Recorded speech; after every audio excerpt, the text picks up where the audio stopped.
In this video, I'm going to show you exactly how to grow a drop servicing agency past $10,000 per month this year. This is a full-length drop servicing business course for free. And this is the exact process that I've used to build a $30K per month agency and make $2 million in profit in the last 6 years. This isn't going to be your basic make money online video.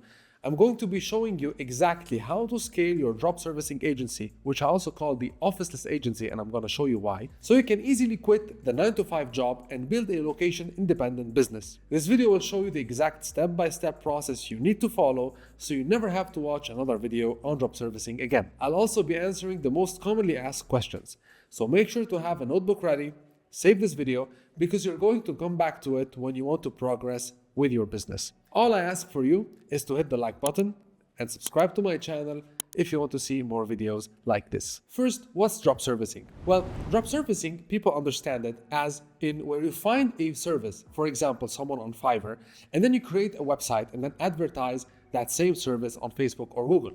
However, what I call the officeless agency is a simple, low-risk, low-cost business model where, one, you find high-demand services that are currently selling well online with various methods we'll discuss in this video. 2, you find freelancers or agencies that deliver the service you choose. And 3, you build an in-house remote team paid per task and a brand and packages for that service. So this isn't the typical drop servicing where you are outsourcing, because now you're building a real business with a real brand that stays under your control, but fulfillment is handled to freelancers. You act as the middleman, the agency owner, the connector. You don't need to be an expert in the service. You just need to be great at positioning it and managing the delivery. It's a smart, low-risk, high-margin business that anyone can start with a laptop and Wi-Fi. So now, let's get immediately started with answering the most frequently asked questions. The first question is, why does this business model even work? As in, why do freelancers want to work with you? And why would clients also want to work with you? First, when it comes to freelancers, most of them are focused on their craft, meaning that they are specialized in one skill. They don't want to focus on marketing and sales, and when they do, their work suffers. I've talked to tons of freelancers that have issues in finding clients, and when they're focusing on finding clients, they aren't able to focus on their work, so their work suffers. So their objective is to have a steady stream of clients, and the smart ones see that by partnering with you, they'll finally stop focusing on marketing and sales because you're the one who will do that for them. And they will only need to focus on their work, which is what they do best. The second question is, who should do this drop servicing and why? Now, drop servicing is not a get-rich-quick scheme. It's a method for building a real online business.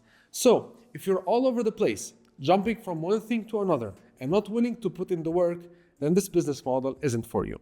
However, if you're looking to start an online business that can generate 5, 10, 15K or more without previous skills or experience, then this is the best business model to start. Moreover, at advanced stages, you can fully automate this entire process so it becomes a cash machine that you can also replicate for other services. The biggest opportunity here is that there are endless services and niches that you can get into. For example, you can sell video editing services for influencers who are heavy on YouTube, or you can sell LinkedIn ghostwriting services to coaches and consultants building their personal brand on LinkedIn. There's just way too much demand and nothing is saturated. Third question is, how much money do I need to start? As you're going to see in this video, and compared to other business models out there, drop servicing or officeless agency can be set up with a very minimal investment. You basically have two resources, either time or money. If you don't have much money, you can put in more time to do more stuff yourself. However, if you have less time but more money, you can invest some of the money to boost your business. For example, back when I was employed, I had some savings and was willing to invest about $200 to $300 per month on this business operations and had about 6 hours per week to invest in the business. Within a few months, I was able to get my first clients for about $1,500 per month with a production cost of $500 per month. So I pocketed $1,000, and that was without much experience and without huge effort into it. Once I made those sales, I got way more confidence, quit my job, and doubled down on the efforts. Now for the next question, why would clients want to work directly with you instead of going to the freelancer? Well, this is the same analogy as to why would someone buys from Amazon instead of buying from AliExpress. It's not just about the price, right? First, you need to understand that everyone is trying to minimize time and energy. And finding the right talent that can communicate well, on time, with care, and have a great offer is actually hard to find. So when you are at the right place, at the right time, with a great offer and brand, clients will want to work with you. And it becomes a win-win for everyone involved. Now, another common question is, would freelancers get mad if they see you charge more than what you're actually paying them? This is a big misconception because similar to e-commerce, when you're buying a product at a wholesale price, you're the one putting time and effort to market that product and get paid for that. The freelancers agree with you on a price before you even start working with them, and they're happy with the rate you agree upon. And it's as if you're employed and you get mad at your company for the money that they make. It just doesn't make sense. They're very happy to be able to work with you, especially if you're getting them volume of work. Coming to the next question. What are the best services to start this year? And honestly, there is no best service to start. You just need to approach it with a few criteria in mind, which include if there is high demand for that service and how bad the market needs it. But some great examples include YouTube channel management, appointment setter and closers agency, TikTok agency, Instagram growth agency, and other similar agency styles where there is ROI involved, return on investment. The next question, can I start drop servicing from anywhere? Yes, obviously. This business model works for anyone, old, young, and from any country. I have students, friends, and people I know who have made it from Indonesia, France, Mexico, Pakistan, and the list goes on. Why? Because this is a digital service sold over the internet with your team all being online and with your clients also being online. So the country where you're from isn't a restriction. Now, with these questions answered, let's get started on the steps to build your own drop servicing agency. And of course, if you have other questions, leave them in the comments below. Step 1. Choose a high profitable in-demand service. The first step is to reverse engineer what's already working and sell something that is already working for others, so you can replicate easily with your own twist. Because aiming to start a new business idea that nobody has done is actually not a good idea. You know why? Because you don't have any proof that this idea works, and you need to convince your target market to buy from you. Instead, by choosing a service that already has demand, you're essentially just earning a piece of the pie and you can start making money. Now, how do you do that? If a service is already being bought thousands of times a day on marketplaces like Fiverr, Upwork, Freelancer, or even by agencies, then you know it works. You're looking for services that meet 3 criteria. High demand, as we said. People are actively paying for it. 2, easy to delegate. You don't want something too complex or too technical. And 3, high margin potential. So there should be a clear gap between what you pay the freelancer and what the client is willing to pay you. Here are some examples of proven offers. YouTube video editing, website design and redesign, logo plus brand identity kits, SEO content writing, real estate video walkthrough editing, AI art and automation packaging, Instagram content and repurposing. And these are just examples. I suggest that you spend time researching these. Go on Fiverr, Upwork, or even agency websites. Look at what people are buying, look at what clients are asking for, and you'll start noticing patterns. So what I really suggest is open a big spreadsheet and write down everything from service, names, price points, packages, number of reviews, and orders. And remember, your offer doesn't have to be unique. It has to be valuable, clear, and well positioned. And also don't forget to rely on your own existing skills or exposure. For example, it's easier for you to choose a service or a niche that you already have exposure to, rather than choosing something that is completely new to you that you have to learn a little bit. The second step is to reverse engineer your competitors now and analyze the offers that they have. Because once you've chosen a service that you want to sell, the next move is to look at what others and competitors are doing. This is the part where most beginners skip, and that's why they fail. If you want to build a 10K per month drop servicing agency, you can't build your offers based on nothing. You need to see what's already working in the market. So here's how to do that. First, go to Google and search for agencies offering the same service. So let's say that you choose video editing. Search things like video editing agency for YouTubers, video editing services for influencers, podcast editing agency. You're not just clicking random websites, you're studying them here. Look at how they structure their website. Do they offer packages or do they ask people to book a call? Do they price by the hour or by video or a monthly retainer? If multiple websites ask you to book a call, go ahead and book a call. You heard me right. Book some discovery calls and experience their sales process firsthand. You can even fake being a client. Just say that you're exploring options and you want to understand how they work. You will learn what questions they ask, how they present their pricing, and how they handle objections. This is insanely valuable intel. Once you've done that, you can go to other platforms like Fiverr, Upwork, or LinkedIn, look at freelancers offering the same service. What's the difference? And what are the deliverables? What are their top selling packages? How do they title their gigs and their offers? Do they show social proof, testimonials, and case studies? Take notes of everything. And this is not to copy, but to understand exactly what works and then position yourself better than them. Because remember, most freelancers are focused on the delivery only, and that's your advantage because you're thinking as a business owner, not as a freelancer. Your goal here is to spot the gaps in the market and find ways to stand out. If everyone offers basic design, you can offer strategy plus design. If everyone sells per task, you can package it into a retainer. If everyone hides pricing, you can show yours boldly. The more research you do, the stronger your offer becomes. And once you've done this research, you're ready to go to the third step, which is picking a niche that actually wants and needs the service. So moving on to step 3, choosing the niche. Now that you know your service, it's time to pick the group of people that need that service the most. And this is where most people mess up. They start with a niche they like, without knowing if that niche actually pays for these services, which is a wrong move. Start by asking, who actually needs this service? And do they need it on a recurring basis? Who has the budget to pay for it? Who gets a clear return on investment from your services? So let's say again that you chose video editing. Here are some possible niches.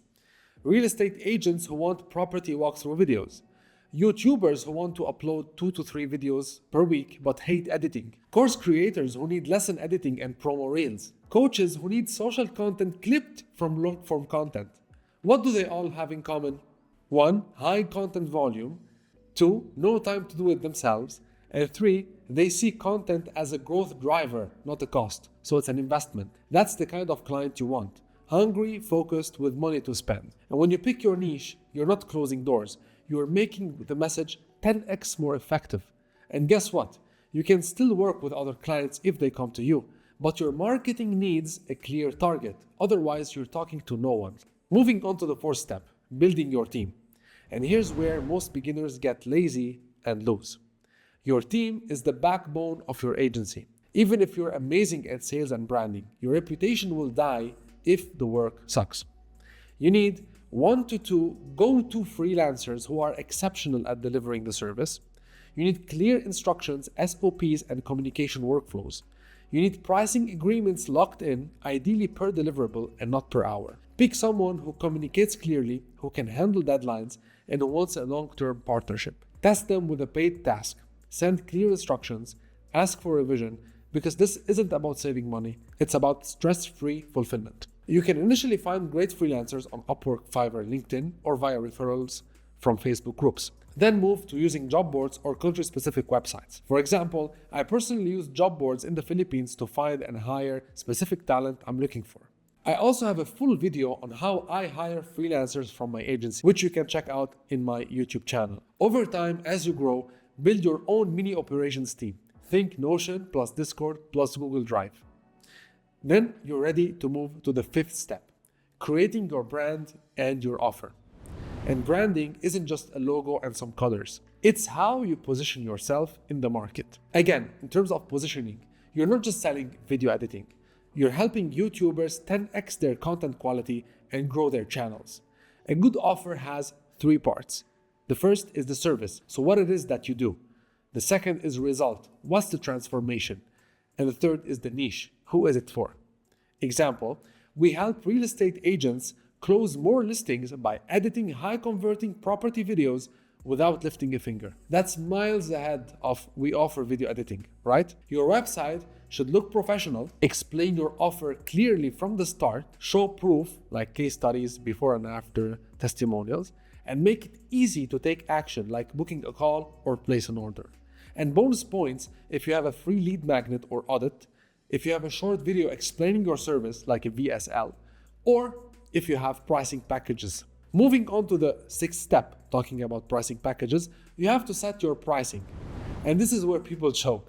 You don't need price based on what you would pay. You price based on the value to the client.